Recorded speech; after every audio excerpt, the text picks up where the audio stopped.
If you're a fan of anime, tabletop gaming, or both, don't miss an episode of Heathen Dog's Heathen Dogma. Each week, Heathen Dog alternates between anime reviews and tabletop gaming fundamentals. Watch live and chat with Heathen Dog every Saturday at 8 p.m. Central to share your thoughts and recommendations with him. Now, without further ado, it is time for everyone to take your head in your hands and weep, my friends. Breathe deeply and weep for the state, not of the universe, but of yourself.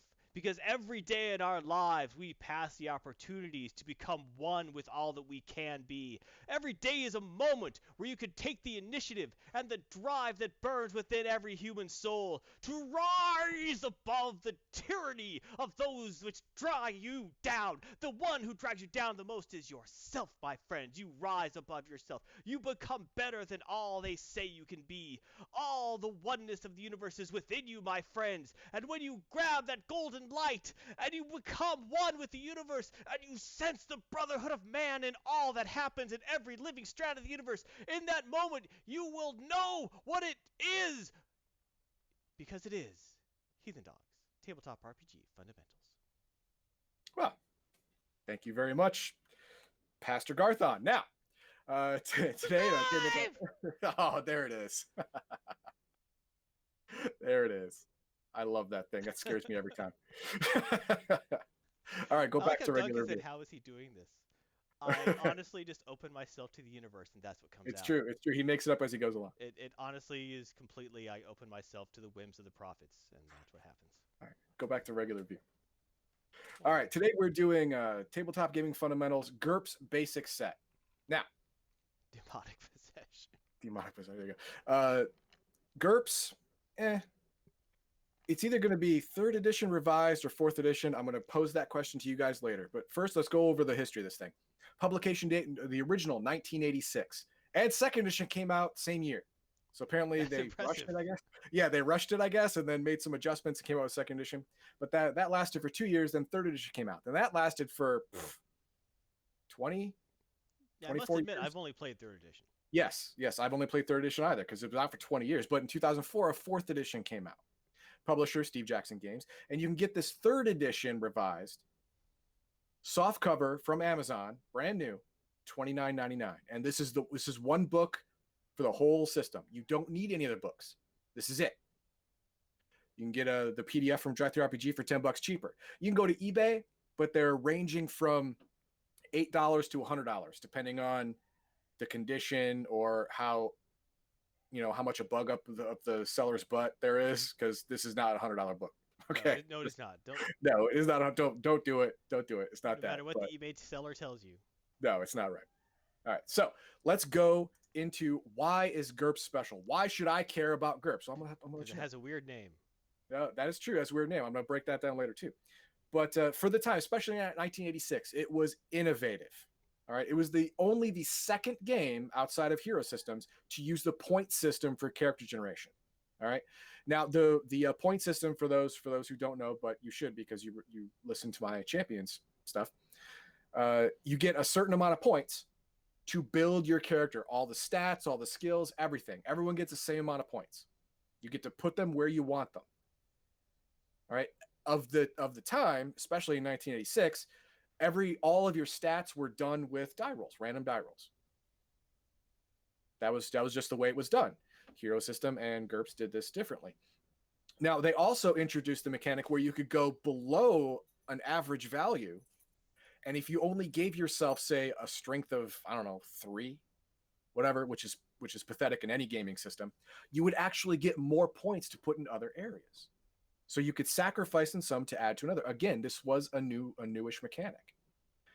And the era free play was a big selling point for this game. Almost every other game of the time, when you bought the game, you had to play in not only the system, how the dice rolled, how the system worked mechanically, but you had to play in their world thematically. You had to use their history, their lore, the lore of the game. D&D has a certain lore, and White Wolf has a certain lore, and Eclipse Space has a certain lore. But GURPS was completely history and lore free. You get to build the world you want. and the system was created in such a way that you can use this one system to do any genre anytime. Well, the prevailing theory is that people don't buy systems; they buy worlds. That's right. And you know what? Steve Jackson Games understands this, and they brought out supplemental books, which are completely unnecessary. Completely unnecessary to play the game. You could do everything with just the main book, everything. But the supplementary books help you build the world you want to play in. They build it, basically build it for you. As a matter of fact, go to the next slide. I'll show you the source books. These are the plug and play books. The separate genre books are there to simplify the GM's work, not to complicate it. It doesn't introduce new rules. It doesn't introduce new systems of play. It doesn't introduce anything like that. If you can play the regular game, you understand the system, you understand the rules, how they work. Well, go ahead. Why does that book say GURPS Asparagus? Because this is all just a dramatic representation of the expanse of the supplemental book universe. I'm looking at it. It's not actually supplemental books. I don't think you're going to find asparagus in there. But nope, it's real. Oh my God, it's real. Okay, never mind. Anyway, apparently any genre you can find, including a world full of asparagus, apparently, instead of creating it yourself, but if you're the GM. Okay, good. Instead of creating the world yourself, you can buy the horror book, you can buy the space book, you can buy the fantasy book, you can buy the sci-fi book or space opera book or whatever. And all the same rules are put together in a way that makes sense for that genre. It just makes it easier. You don't need them. It just creates a framework. Duncan House says Sailor Moon, but with tardigrades. I think that would count in the horror book. It may count in the horror, but guess what? You can do it. You could do it in GURPS. You could do it. Now, like I said, these are not needed. They just assist the game master by saving a lot of time in creating the world himself. He can use the world that was created for him. And the thing is that you buy one book. The supplemental books are between $19.99 and $29.99, just like the main book. You buy one, you spend 3 months or 6 months doing an entire campaign, and your guy's like, hey, you know what? Let's do a Western. And they're like, okay. You get the Western book, and boom, pre-made world right there. Very helpful. Very helpful indeed. Now, let's go over what GURPS means. It's an acronym. A surprising amount of people don't realize that. Really? Yes.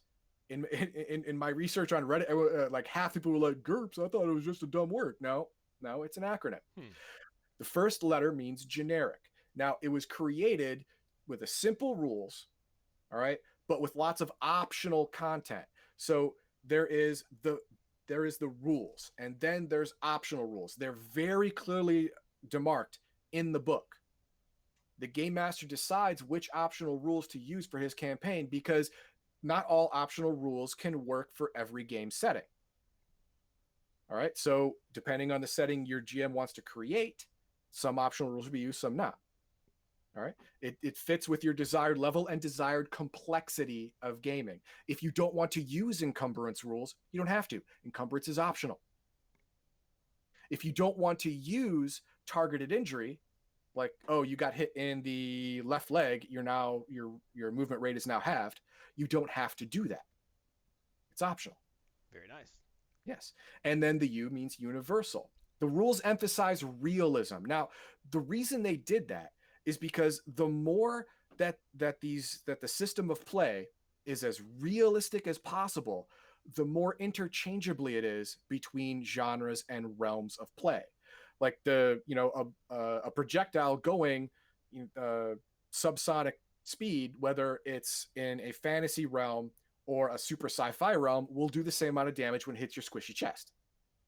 It's the exact same thing. You can plug and play any person, weapon, or item into any other game, and it will function as intended. That's what they mean by universal. Now, the role playing. It was not made. Rules don't apply to him. Well, then, okay. I thought you were going to say the ban applies to him. So I can't ban him. He's a VIP. That's literally part of the problem. Really? Yes, I can't ban him. Beldahar, congratulations, my friend. He's an anomaly. Excellent. Okay. All right, now the role-playing part. Now, Steve Jackson's foreword in all of his GURPS books is very specific. He made this to be role play friendly. He did not make this to be hack and slash. Hack and slash meaning, oh, dungeons are only 5 rooms. We just want to get in and kill the beast of the day and get out with our loot. That's not what this game is for. This game is for the game master to create a world, you to immerse yourself in it, and the character creation process toward the end emphasizes your backstory, quirks and foibles, goals, all that stuff to help you immerse yourself in your character to give you a proper role-playing experience. That's the vision of the creator. It should be the vision of the game master, and it definitely should be the vision of the player. Now, the system. A unified set of rules for any setting. It goes part of the universal thing, but the system itself was made to be as simple as possible. The system on how the game works, which we'll get into on my next episode. It uses only 6-sided dice. All damage is rolled 6-sided. All 2-hit is rolled 6-sided. All defensive maneuvers are rolled 6-sided. It's whatever number of 6-sided dice is appropriate for the situation. That's all it's rolled. They try to keep it simple. All of it. Try to keep the system as streamlined as possible so you don't get bogged down in mechanics. Very true. Yes. Now, next we have what people like and what people dislike about this. You're not saying what you like. You're saying what people like. This is what I found on Reddit. This is what I found on the Facebook page. This is what I found people saying they like and dislike about it. All right. So this is not my opinion. This is the opinion of an aggregate of folk. All right. What a lot of people said they liked about it. They liked that the system was not locked into a particular genre. That you could take this system and apply any world filter on it, and it will never break. It will always work as intended. People like that. They play a Western one game, and then using the same system, they play space opera with the exact same rules. You learn one game, and you can play a multitude of campaigns. They love the idea. They like being able to take characters between genres because this gives the game master a whole lot of free reign in reusing high-level characters. For example, what I love to do is play. This is for Palladium, which also has near the same compatibility within its own systems. I take the superhero campaign. I forget what it's called right now. I'm blanking. Oh my gosh! I can't believe I just... You're blanking too. Okay. That's because you mentioned it. It's not Heroes Unlimited. Nope. No, yes, it is. It is Heroes Unlimited. That's exactly right. Yeah, Heroes Unlimited, I start them there. We play 3-6 months on Heroes Unlimited, and they're starting to get too powerful for a lot of the stuff in the game. So I'll have a magical event happen, and it'll transport them to Rifts. Uses the same system. But now they're very squishy.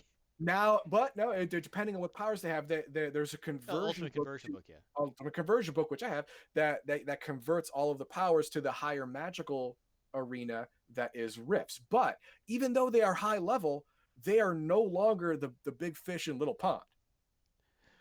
They're now little fish in a big ocean. That's true. So yes, so it adds a layer of complexity. It lets people keep their favorite characters longer, and you can do that even easier with any of these GURPS games. Well, you can even do that in GURPS, like you start a campaign playing police officers, then turn it into supers. Yes, you could easily do that. Now, the point system. A lot of people like the point system because it allows them to personalize their character much more easily than a random roll generation type system, which I completely understand. I get it. Started with the Western and turned to a vampire. You could definitely do that. You could go Western and then go horror. Yeah. Easy peasy. Sorry. Yes. Now, what people did not like about it. All right. No established lore or world history. That is the problem with having this plug and play design where you're just the system and giving the game master the carte blanche to make any world he wants. You have to make up the lore way beforehand. If you don't have a game master that's really on the ball creating your world, it's not going to be as good as a world that, a dozen people had spent 2 years working on. I get it. And this creates more work for the game master because he has to make that world. He's got to make it well. He has to make it, make sense within itself. And that's a lot of work. You got to want it. As a game master, a lot of them say, I don't want to work that hard. And then I would say, well, buy the supplemental book for your genre, and you don't have to work that hard. But they still say blah, blah, blah. Now the point system generation is inherently more complicated. That's just the way it is. When people ask me about champions, it's like, but it's so hard. It's so hard to make a character. I say, well, the more customization you have in a game, inherently, the more complication is going to result. The more you can change the game, the more rules you have about changing the game. That's just how it works. Now, GURPS runs a middle road, thread that needle between foolishly easy and amazingly complex. They try to stay in the middle so as not to, make it so simplistic that older gamers won't want to play it, or make it too difficult to where younger gamers can't understand it. Try to ride that line right in the middle. And I think they do a pretty good job. Now, next time on my upcoming segments, we're going to go through the rules and the system of play. Okay, we're going to go through all the dice, how they work. I already told you there's only 6-sided dice, but they're used differently depending on if you're attacking, doing damage, defending, whatever. We're going to go through combat. Okay, how that's all going to work in play, and we're going to talk about creating a world with the system that we're using. Creating a world with just the basic set. How does that work? What does that look like? How's that going to be? I'm going to let you know. And after that, we're going to go through character generation. We're going to go through the point system. We're going to go through the advantages and disadvantages. I'll give you a little spoiler right now. Unlike in Champions or the hero system, the advantages and disadvantages are very, very simplistic. There's no 1 + 2 divided by 7 type thing. All right, there's none of that. All right, but there's an added level of complexity to create the adaptability that you want in a point generating system. We're going to go through skills and equipment, and then after that, we're going to go through example gameplay. We're going to put all the things we've learned together, and we're going to talk our way through a mini adventure. And you're going to see how it goes blow by blow, how the system works, I already built the world with you in the first segment. So we're going to go through that and finish it, take it all to completion. And then you will know everything you need to know to run or play the GURPS system. Sounds cool. Thank you, Heathen Dog. You are welcome. So what are your thoughts on this? What do you think of this segment? Do you say this part? Do you want me to review 3rd edition or 4th edition? Now, here's the deal. 3rd edition was around for over 20 years. Okay, it's obviously a good system. All right, and I got the 3rd edition revised, which made some streamlined changes. 4th edition, I know I've read it. I've read 4th edition. I've read 3rd edition. It's made some very, very minor streamlining adjustments to 3rd edition. In my opinion, minor. They even have a free PDF you can download from Steve Jackson Games' website to convert your 3rd edition to 4th edition. Ooh, very nice. Now, the big problem I have is that 3rd edition is $29.99 for a physical copy. The one book you need to play the entire game. 4th edition is 2 books. Each of them are $29.99. You need to play the game. They separated the main book into 2 different books, 1 characters and 1 campaign. That's lame. I know. But then again, D&D's been doing it since the 1970s, so. I know they've been doing it, but GURPS, this is the first time. Yeah, you never had to do that before. Exactly. Champions doesn't do that. No, Champions, you get 1 book to rule them all. That's how it worked, and GURPS was the same way until 4th edition came out. So do you want me to review 4th edition? And to be exact with, if you're going to play 3rd edition, it's not going to be exactly the same. But I have a problem with that. Even though it is the newer edition and most relevant, it's going to cost double the money. Duncan says 3rd, and he's right. Duncan's 3rd sounds better. Okay, that's 1 vote. Go ahead and throw it in chat. Throw it in. If you're watching this on YouTube, throw it in the comments below. Throw it on our Twitter. Throw it on our Discord. I will tally up the votes, and the most wins. That's how it works. We could also do a Twitter poll. We could do that. Yes, I think I might do that starting Monday. Yeah, I'm going to do a Twitter poll for my next game I play too. And what are your thoughts on GURPS versatility, mainly the point system? It's really polarized. People, older people really, really like the rolling the dice for your stats and stuff. And younger people really, really like the point system. I don't find that to be true anymore. Really? You like that? You think it's the other way around? I think it is definitely flipped. Really? Looking at the Facebook groups I'm part of, the forums, it's always the younger guys who are like, I love rolling for stats, and the older guys are like, why? That's dumb. You're gonna get wacky characters, or you're gonna get characters that are insanely overpowered because you're gonna do a dice method where you get better stats, or you're not gonna be able to do the character you want because you want to so you have to keep rolling until you get one you do. So if you keep re-rolling, what the hell's the point? Just use points, and everyone has a balanced character. True. Yeah, that's my thought as well. Yeah. But it's very divisive. Maybe it has flipped. I'm pretty sure it has because everyone, the kids want their wacky, overpowered characters. Okay. Well, okay. Or you're gonna roll like Duncan and try and break the game at level 1. Right. What do you think about it? What are your thoughts on point system or random rolling? And then if you like this segment, please share it with your friends. Duncan likes points. I'm with Duncan. Yeah, share it. Comment below. Share on Discord. Tweet us at Legion of Myth. Remember, don't miss an episode. You can follow us on Twitch. That's always good. You could go and say, hey, I like to follow, but gee, what else can I do? You can subscribe! Oh, wow, then you're available for subscriber-only giveaways, like the one happening on the 18th of May, and get many prizes, and your life will be 18% better. You can also subscribe on YouTube, and then you will know every time a new video is uploaded, so you will never miss an episode, because you are not able to catch it live. You can catch it anytime and virtually anywhere you want. Thanks to YouTube. Thank you, Heathen Dog. You're welcome. There's more Heathen Dogma on YouTube. Find his old videos on YouTube. Anime and RPG segments, team-ups with that Garthon cat and others who, we're not going to talk about. Because they're not as cool as Garthon.